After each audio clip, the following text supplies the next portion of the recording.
नमस्कार, दोपहर की नंबर 1 डिबेट में आपका स्वागत है। मैं हूं आपके साथ हिमांशु दीक्षित। क्या एग्जिट पोल के नतीजों के बाद ही इंडी गठबंधन हार की हताशा में तमाशा करने लग गया है? इनकी बात यहां पर की जा रही है। सवाल यह भी है, क्या इंडी गठबंधन ने कल आने वाले नतीजों से पहले अपनी हार मान ली है?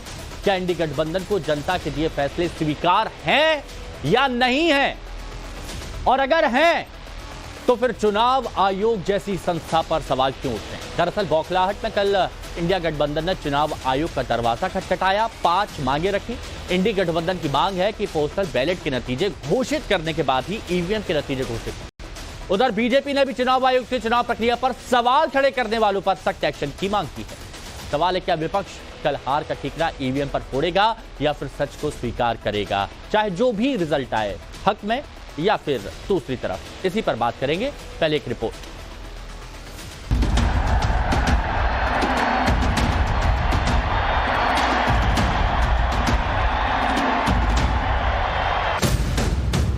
चार जून यानी कल लोकसभा चुनाव के नतीजे आने वाले, लेकिन इससे पहले तमाम एग्जिट पोल ने जो तस्वीर पेश की, उसके बाद बीजेपी और एनडीए खेमे में जोश आई है। तो विपक्षी गठबंधन में नतीजों से पहले ही हताशा दिख रही है। नतीजे आने की शुरुआत हो उससे पहले ही हार की हताशा में इंडी गठबंधन अब काउंटिंग को लेकर ही सवाल उठाने लग गया है। कल इंडी गठबंधन ने चुनाव आयोग से मुलाकात कर अपनी 5 मांगे रखी। इंडी गठबंधन ने मांग की है कि पोस्टल बैलेट की गिनती पहले हो, उसके बाद ईवीएम की गिनती हो। पोस्टल बैलेट का रिजल्ट पहले आना चाहिए, उसके बाद ईवीएम का। नियमों के तहत काउंटिंग हो, पर्यवेक्षक के नियमों को लागू कराए। मतगणना की सीसीटीवी से मॉनिटरिंग हो और कंट्रोल यूनिट का वेरिफिकेशन हो। मशीन से जो डेटा आए उसे कंफर्म किया जाए। ईवीएम को जब सील किया जाता है तो उसे वेरीफाई करने के लिए काउंटिंग एजेंट होते हैं। काउंटिंग के दौरान उसे रिकन्फर्म किया जाए। ये अति आवश्यक है कि ए, आप कानून के अंतर्गत एक गाइडलाइन द्वारा नियम को नहीं बदल सकते। बी, पोस्टल बैलेट जो निर्णायक एक रोल प्ले करता है, उसके लिए भी अनिवार्य है कि उसको पहले गिना जाए। और तीसरा कि एक लेवल प्लेइंग फील्ड के लिए, गणतंत्र के लिए, स्वतंत्र चुनाव के लिए, जो कि संविधान के मूल तत्वों का एक अभिन्न अंग माना गया है, ये आवश्यक है कि जो पुराना रूल था उसी को फॉलो किया जाए, जो प्रावधान अभी भी है उसी को रूल किया जाए। जिन फेजेस में चुनाव खत्म होता चला जा रहा था, बिजली कहां थी? और ये भी हो सकता है कि धीरे धीरे काउंटिंग करें और रात में बिजली गुल करें। नहीं, चुनाव के लिए बोल रहा हूं मैं कि काउंटिंग को धीमे धीमे करें और रात में बिजली गुल करें। ये बीजेपी की ओर से केंद्रीय मंत्री पीयूष गोयल और निर्मला सीतारमण ने भी चुनाव आयोग से मुलाकात की और मांग की कि काउंटिंग प्रक्रिया से जुड़े लोग सभी प्रोटोकॉल का पालन करें। मतगणना और परिणामों की घोषणा के दौरान सुरक्षा को लेकर कड़े कदम उठाए जाए। चुनाव प्रक्रिया पर सवाल खड़े करने वालों पर सख्त एक्शन। चुनाव प्रक्रिया की अखंडता सुनिश्चित। ये हमें इसलिए करना पड़ा क्योंकि कुछ एनजीओस और उनके मित्र पक्ष, विशेषकर कांग्रेस और इंडिया अलायंस के उनके सहयोगी समर्थक बार बार ये कोशिश कर रहे हैं कि भारत की जो स्वायत्तता से चलने वाली ऑटोनोमस बॉडीज़ हैं उनके ऊपर प्रहार किया जाए, उनके कामकाज में दखल अंदाजी दिया जाए, मीडिया के अंदर सवाल जवाब उठाकर एक लोगों के अंदर एक अनिश्चितता का वातावरण बनाया जाए। और बार बार जो इनका कोशिश रहती है विपक्ष की कुछ पार्टियों की कि हमारे सुप्रीम कोर्ट हो, हमारे कोर्ट हो, हमारी इलेक्शन कमीशन हो, हमारे अन्य अन्य रेगुलेटर्स हो, इनके कामकाज में उनके ऊपर प्रेशर लाया जाए, उनको थोड़ा डरा धमकाने की कोशिश की जाए। ये कोशिश की जाए कि उनके काम पे ऐसे अनाप शराब प्रश्न उठाएं जिससे जनता के अंदर उनके कुछ सवाल जवाब खड़े हो जाए। सूत्रों के मुताबिक बीजेपी में जश्न की पूरी तैयारी की जा रही है। प्रधानमंत्री आवास से लेकर बीजेपी दफ्तर तक रोड शो का प्लान बन रहा है। दूसरी तरफ विपक्षी गठबंधन ने भी प्रदर्शन का प्लान तैयार रखा है। सूत्रों के मुताबिक विपक्षी नेता एकजुट होकर बड़ा प्रदर्शन करने की तैयारी में। ऐसे में सवाल है कि क्या नतीजे आने से पहले ही विपक्ष ने खुद को हार मान लिया है? सवाल ये भी है कि क्या जनता के दिए फैसले को स्वीकारने के बजाय विपक्ष अब नेगेटिव राजनीति का प्लान बना रहा है? Bureau report, times round of Bharat. Report आप देख चुके हैं, बयान आप सुन चुके हैं। जो मेहमान हमारे साथ जुड़े हैं उनसे हम आपको मिलाते हैं। हमारे साथ तौहीन सिन्हा जी बीजेपी प्रवक्ता जुड़े हुए हैं हमारे साथ में, संजय राणा जी राजनीतिक विश्लेषक है, वरुण पुरोहित जी कांग्रेस की तरफ से हमारे साथ में है, तारिक खान साहब हमारे साथ समाजवादी पार्टी के प्रवक्ता हैं। आप सभी का बहुत स्वागत है। मैं ना आज वरुण जी के पास जाऊंगा पहले, ना तारिक भाई के पास और ना ही सिन्हा साहब के पास। संजय राणा जी आपसे मैं बात करूंगा क्योंकि मैं जनता के बीच में ये बात पहुंचाने की कोशिश करना चाहता हूं कि मेंटलिटी इस वक्त क्या है, सोच इस वक्त क्या है। एक तरफ बीजेपी वो तैयारी कर रहे हैं कि कैसे रोड शो निकालना है, कैसे जनता के बीच पहुंचना है जीत के बाद, तो दूसरी तरफ मैं इंडिया गठबंधन के कई नेताओं के वो बयान सुन रहा हूं जिसमें अभी से ईवीएम पर सवाल खड़े किए जा रहे हैं। तो ये क्या दर्शाता है, किस तरह की सोच दर्शाती है दोनों दलों? Himanshu, good afternoon. मैं पहले देखिए, ऐसा है कि ये डेमोक्रेसी का सबसे बड़ा पर्व था जिसको हम लोगों ने 7 चरणों में निभाया है और जनता ने अपना मतदान और अपना जो विचार था वो मतपेटी में बंद कर दिया है और उसका सबको स्वागत करना चाहिए। हार और जीत किसकी होती है वो जनता डिसाइड करती है और किसी के हाथ में नहीं है। इस तरह के प्रश्न उठाना, संस्थाओं पे प्रश्न उठाना, अपनी हार की खींच को किसी और पे डाल देना और ये बोल देना कि नहीं सारी संस्थाएं गलत है, सारी संस्थाओं के जो काम करने का तरीका हो सरकार के सारे पे, बड़ा दुर्भाग्यपूर्ण हो जाता है। देखिए, आप कर्नाटका जीते किसी ने प्रश्न नहीं उठाया, आप तेलंगाना जीते किसी ने प्रश्न नहीं उठाया, आप हिमाचल जीते किसी ने प्रश्न नहीं उठाया, आप पंजाब जीते किसी ने प्रश्न नहीं उठाया। ये बताइए कि आप एक अलायंस बना लेते हो, अलायंस बनाना कोई बुरी बात नहीं है। अलायंस बनाने के बाद आप किसके लिए बनाए? जनता के लिए कोई आपने काम नहीं किया, ना जनता के लिए आपने कोई इस पे सोच रखी, ना कोई विचार रखे, ना ही आपकी प्लानिंग थी, ना ही कोई ब्लूप्रिंट था, लेकिन आप चाहते हो जनता आपको वोट दे। अरे भाई, आपके पास चेहरा नहीं है, कोई नेता नहीं है, कोई नीति नहीं है, तो आपको जनता कैसे वोट देगी? एग्जिट पोल है। नहीं, ये बात मैं आपकी नहीं मानूंगा संजय राणा जी। देखिए, चेहरे, इतने सारे चेहरे हैं, इतने सारे बड़े बड़े नेता हैं, वो वाली बात अलग है कि उनमें आपसी सामंजस्य नहीं बैठ पा रहा, लेकिन चेहरे बड़े बड़े हैं, नेता भी बड़े बड़े हैं, ये तो आपको भी मानना चाहिए। वरुण पुरोहित जी, इस पर थोड़ा सा मैं चाहता हूं कि आप भी थोड़ी सी रोशनी डालें, क्योंकि जब भी आपसे बात होती है बेबाकी के साथ और बहुत तर्कों के साथ आप अपनी बात रखते हैं। तो वरुण जी, मेरे को यह बताइए कि दिग्विजय सिंह साहब कह रहे हैं कि अगर 295 गठबंधन के आते हैं तो जनता ने वोट दिया है, लेकिन अगर बीजेपी के 300 आते हैं तो ये ईवीएम के हैं, जनता ने नहीं दिया है। ये कैसा बयान? हिमांशु जी, 2 बातें मैं कहना चाहूंगा। पहला जो पक्ष है वो बार बार विपक्ष का मतलब भी विपक्ष होता है पक्ष के खिलाफ जो बोलेगा। हाँ। तो क्रिटिसिज्म करना, विपक्ष की कोई एक्टिविटी होना, अभी कह रहे हैं साहब क्यों कर रहे हैं, प्रश्न क्यों उठा रहे? विपक्ष का काम है प्रश्न उठाना, कोई मिलिशिया फॉर्मेट थोड़ी कि विपक्ष हो ही नहीं, कोई प्रश्न ही नहीं उठाए। ये सबसे खतरनाक जो सोच है इस समय देश के अंदर, ये बहुत खतरनाक है राजनीतिक व्यवस्था। वरुण जी, इसमें एक छोटी सी बात मैं ऐड करना चाहता हूं, बस मैं ये कहना चाहता हूं, आप सत्ता पक्ष पर सवाल उठाइए, ये आपका अधिकार है, लेकिन आप व्यवस्थाओं पर, आप ईवीएम पर, जहां पर कितने लोगों ने मेहनत करी, कितने सुरक्षा कर्मियों ने, और कितने तो पोलिंग बूथ, कितने तो एजेंट जान दे चुके हैं गर्मी हीट वेव की वजह से, अब आप उन लोगों की मेहनत पर सवाल उठा रहे हैं, तो इसीलिए मैंने कहा।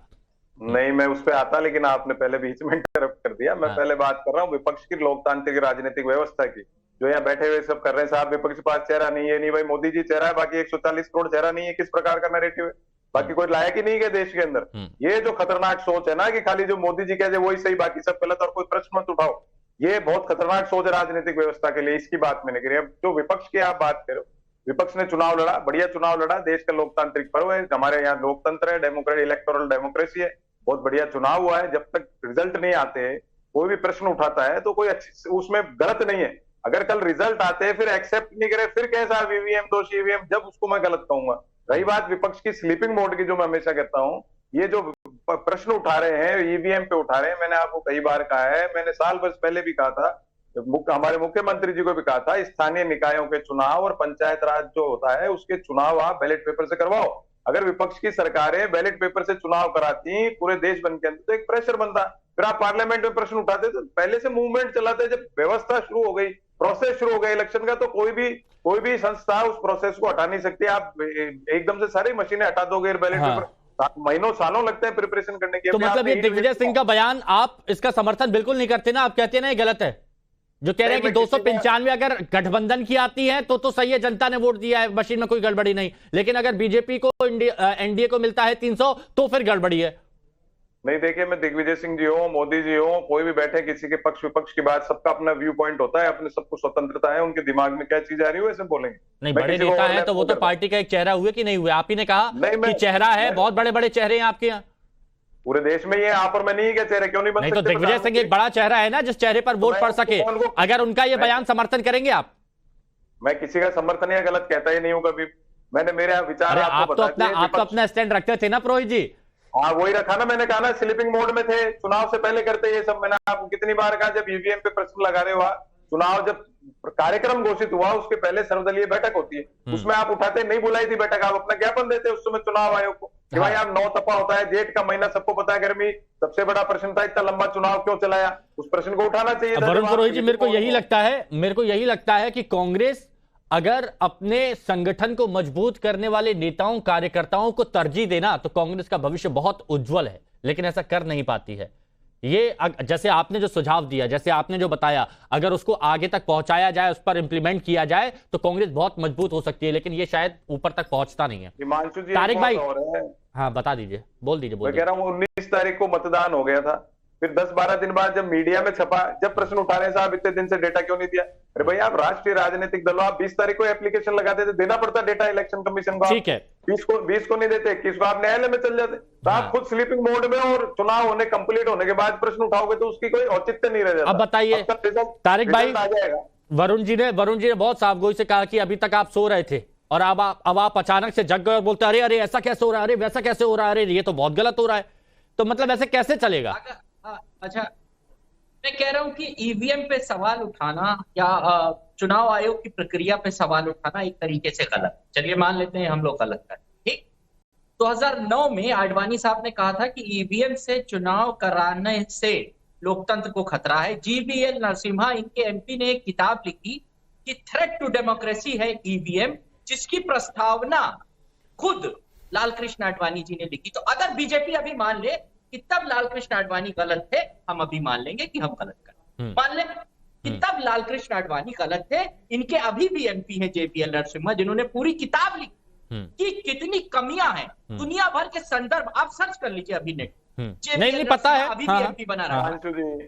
तो मैं ये कह रहा हूं ना कि अगर तब जेपीएल नरसिम्हा को छोड़ दीजिए, छोटे नेता हैं, अगर तब लाल कृष्ण आडवाणी गलत थे, अभी ये मान लेते हैं कि लाल कृष्ण आडवाणी ने जो कुछ, और सुनिए 2009 से 2014 तक बाकायदा कैंपेन चलाया गया ईवीएम के खिलाफ, इलेक्शन कमीशन के खिलाफ, कि ईवीएम से चुनाव नहीं कराना चाहिए, ये काम बीजेपी ने किया। अगर तब लाल कृष्ण आडवाणी गलत थे, मैं मान लूंगा यहाँ कि आप गलत, बीजेपी से।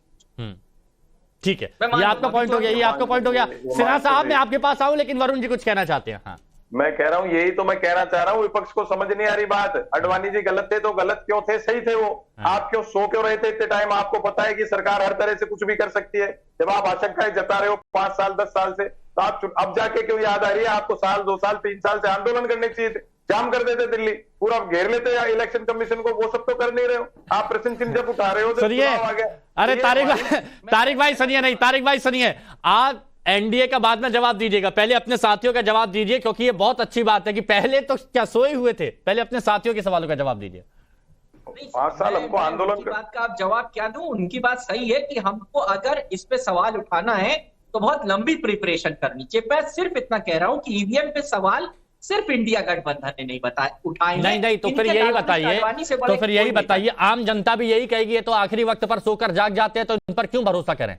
नहीं, देखिए, एक तो प्रॉब्लम है कि डीएमएसपी इनके कंट्रोल में है। अगर हम कह रहे हैं चुनाव आयोग से कि डीएमएसपी के ऊपर जो ऑब्जर्वर है वो ईमानदारी से गिनती करा दे, तो हम देशद्रोही हो गए क्या? नहीं हुए भाई।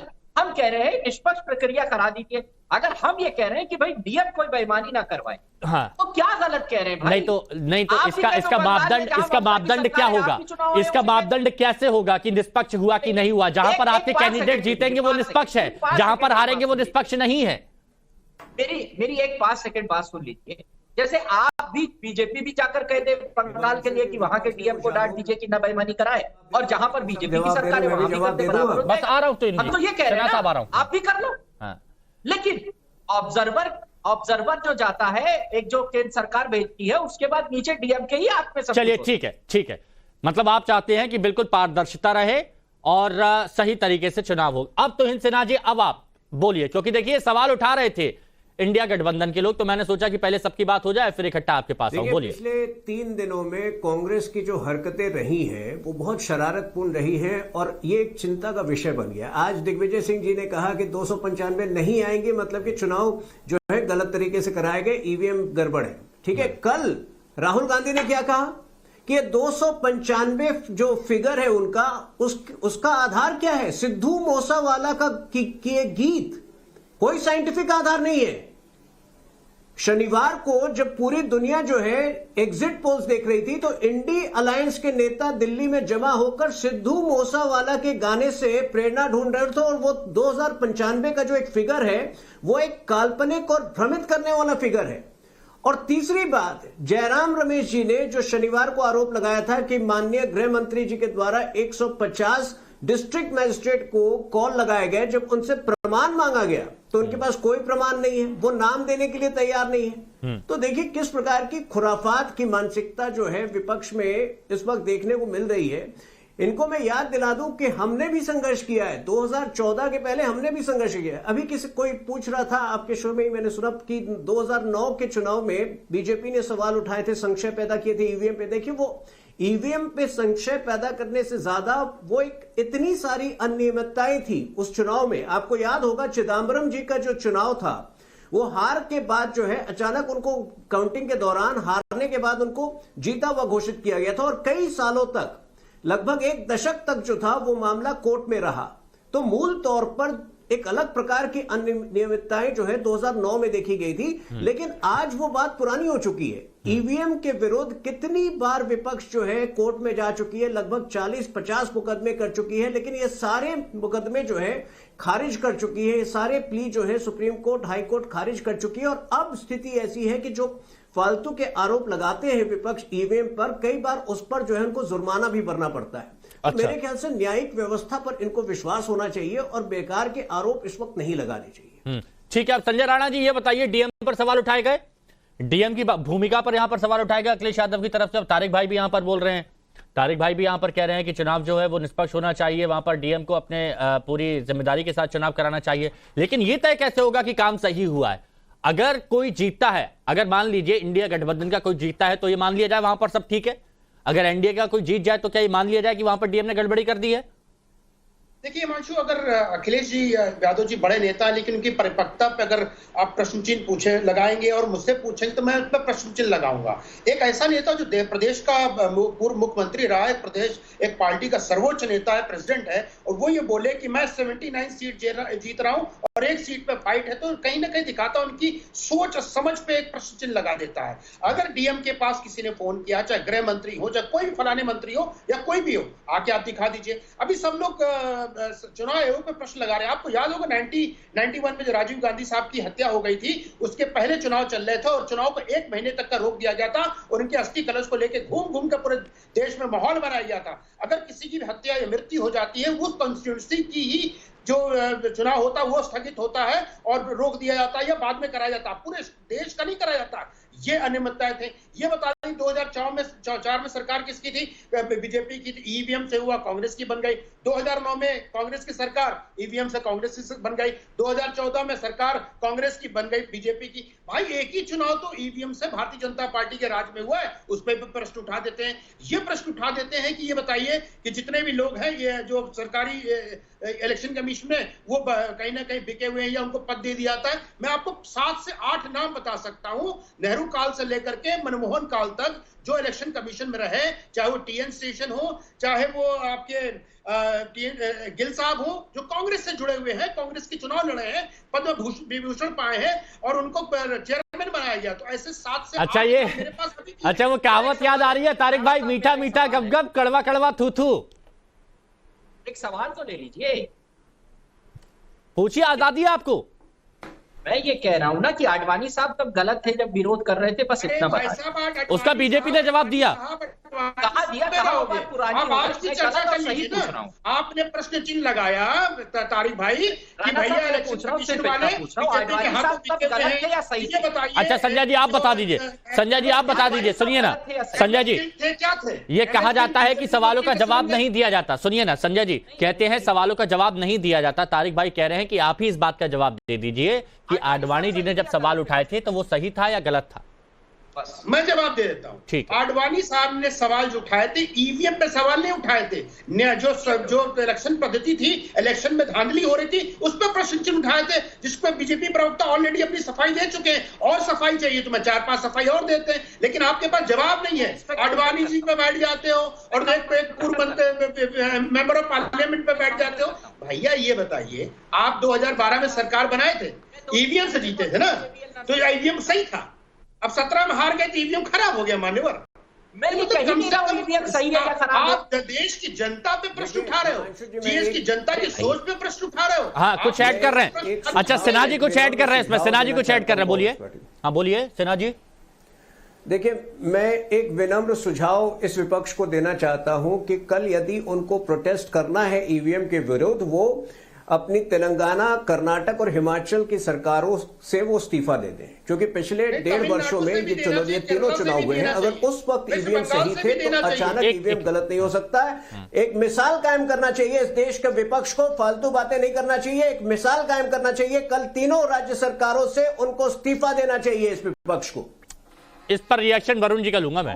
जी, ये मैं हो सकता है तुहिन जी बड़े विद्वान है, मेरे को नहीं लगता इनका पॉलिटिकल बैकग्राउंड है। हर चीज में अभी मैंने बातें सुनी इनकी, और वो आपके एक विश्लेषक बैठे हैं, वो नेहरू जी, गांधी जी, राजीव गांधी बोलने लगे। देखिए, संस्कार नहीं है आप अटल जी को, नेहरू जी को, किसी को कुछ बोले, लेकिन एक अजीब सी व्यवस्था देश में चल रही है।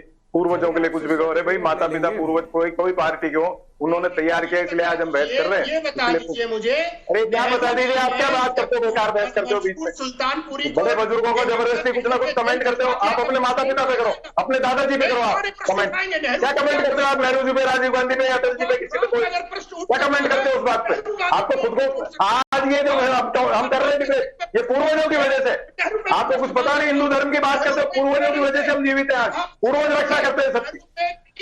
देखिए यहाँ पर हम पूर्वजों की बात नहीं करेंगे, लेकिन देखिए जब भी वर्तमान की बात होती है तो भूत की बात होती है ना। ये देखिए 2009, देखिए जिक्र 2009 का उन्होंने भी छेड़ा ना, समाजवादी पार्टी के प्रवक्ता ने उसकी जिक्र किया, आडवाणी जी का जिक्र किया, तो वो बात सबकी होती है। मैं तो ये बात कह रहा हूं कि अगर कल हारते हैं तो क्या दक्षिण के राज्यों में अगर आप जीतेंगे या आपका गठबंधन जीतेगा तो वहां पर आप ईवीएम का विरोध करेंगे जैसे इस साइड कर रहे हैं?